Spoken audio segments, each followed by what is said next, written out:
एक मिनट, क्या चाहिए? 2 प्लेट इडली, 2 प्लेट बड़ा। चटनी अलग। क्या मतलब? अबे टुमले, कपड़े की दुकान में और क्या लेंगे? पूछता क्या है? देखिए, हम यहाँ घाघरा चोली नहीं बेचते हैं। क्या मैं तुम्हें घाघरा चोली पहनने वाली दिखती हूँ? नहीं, मैंने सोचा दरअसल कि सोच मत, कपड़े दिखा टुमले।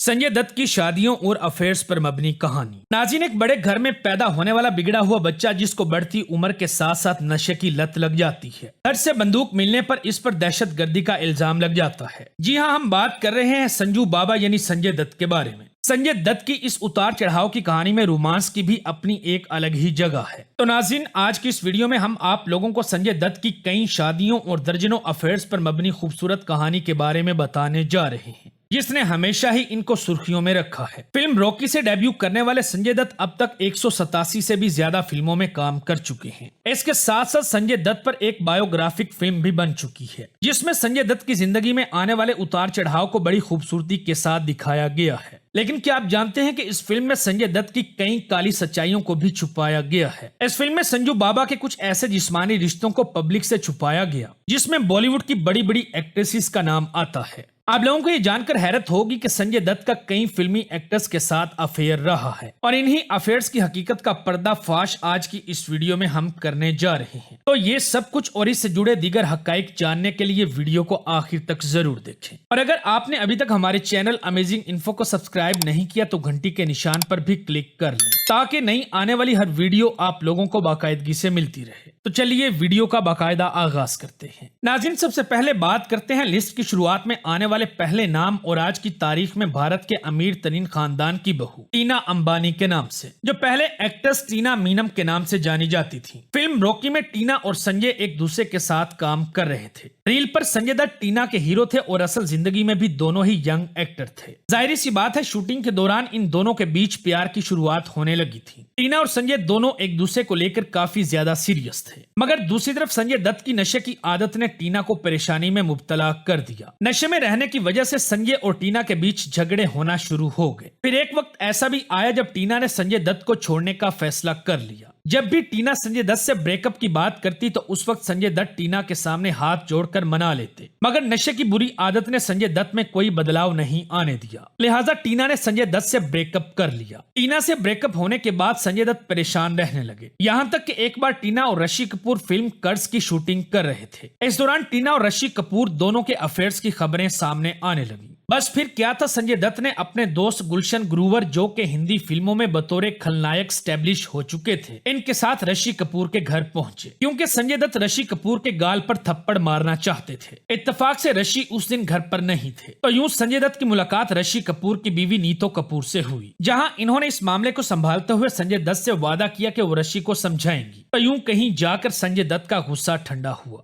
टीना से ब्रेकअप होने के बाद संजय की जिंदगी में अब बारी थी एक नई गर्लफ्रेंड के आने की। संजय दत्त की एक बात बहुत ज्यादा अच्छी थी कि इन्होंने अपने अफेयर्स का असर अपने फिल्मी कैरियर पर कभी भी पड़ने नहीं दिया, क्योंकि पर्दे पर इनकी एक्टिंग लोगों को शुरू से ही बहुत ज्यादा पसंद आती थी।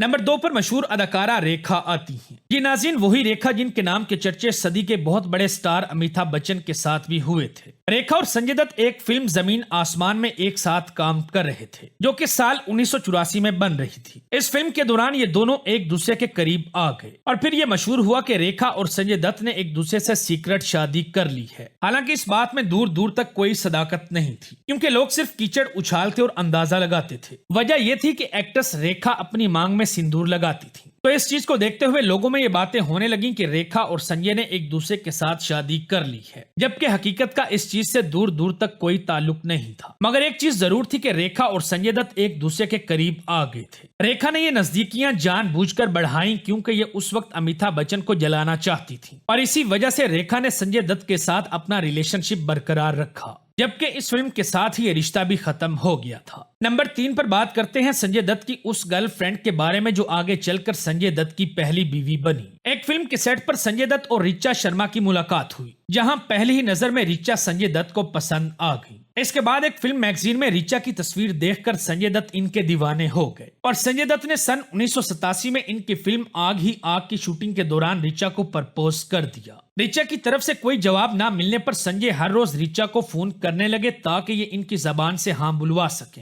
ऋचा संजय दत्त की इस दीवानगी से बहुत ज्यादा इम्प्रेस हुई और संजय को हाँ कर दी। यूं साल 1987 में ही दोनों ने न्यूयॉर्क में शादी कर ली। शादी के बाद संजय की जिंदगी स्टैब्लिश हो गई और साल 1988 में एक प्यारी सी बेटी के बाप भी बन गए जिसका नाम त्रिशाला दत्त था। मगर संजय दत्त की जिंदगी में एक और फिल्मी मोड़ आना बाकी था और ये था ऋचा का ब्रेन ट्यूमर। एक तरफ अमेरिका में ऋचा का इलाज चल रहा था तो दूसरी तरफ इंडिया में संजय फिल्मों में मसरूफ थे। तभी साल 1991 में संजय दत्त और माधुरी दीक्षित की फिल्म साजन की शूटिंग होने लगी। इसी दौरान संजय और माधुरी के बीच प्यार होना शुरू हुआ। देखते ही देखते दोनों एक दूसरे को लेकर बहुत ज्यादा सीरियस हो गए। दोनों की रील केमिस्ट्री इनके चाहने वालों को बहुत ज्यादा पसंद आने लगी और ये जोड़ी सिनेमा के पर्दे पर हिट हो गई। इसी दौरान माधुरी दीक्षित और संजय दत्त एक दूसरे से बेहद प्यार करने लगे। लिहाजा ये दोनों ये चाहते थे कि इनकी शादी जल्द से जल्द हो जाए। लेकिन माधुरी दीक्षित के वालिद शंकर दीक्षित इस शादी के खिलाफ थे क्योंकि संजय दत्त को ये बिल्कुल भी पसंद नहीं करते थे। इनका कहना था कि संजय दत्त पहले से ही शादीशुदा हैं और इनकी एक बेटी भी है। फिर इसके बाद 1993 में मुंबई हमलों का केस आया जिसमें संजय दत्त का नाम भी सामने आया। तो इसके बाद माधुरी ने संजय दत्त से हमेशा हमेशा के लिए अपने रिश्ते खत्म कर दिए और फिर कभी भी पीछे मुड़कर नहीं देखा। संजय दत्त का नाम फिर दोबारा कभी भी इनकी जबान पर नहीं आया।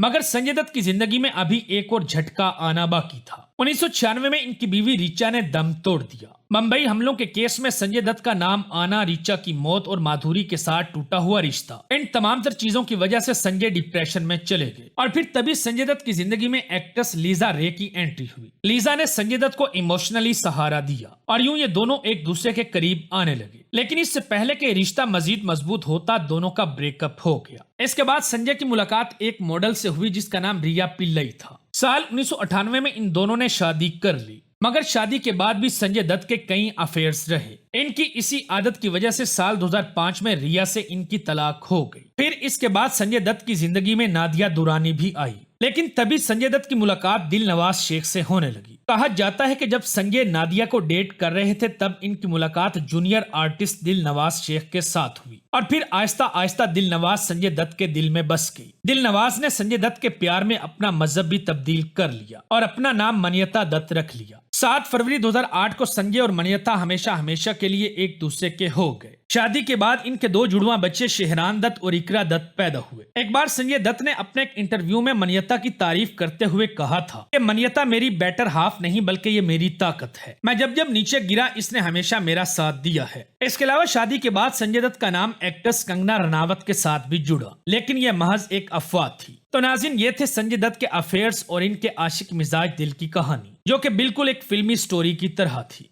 उम्मीद है हमारी आज की ये वीडियो भी आप लोगों को जरूर पसंद आई होगी। वीडियो अच्छी लगे तो दोस्तों के साथ फेसबुक, व्हाट्सएप और दीगर सोशल मीडिया साइट्स पर भी शेयर करें ताकि हमारी हौसला अफजाई हो सके। मिलते हैं अगली वीडियो में, तब तक अपना और अपने प्यारों का खास ख्याल रखें।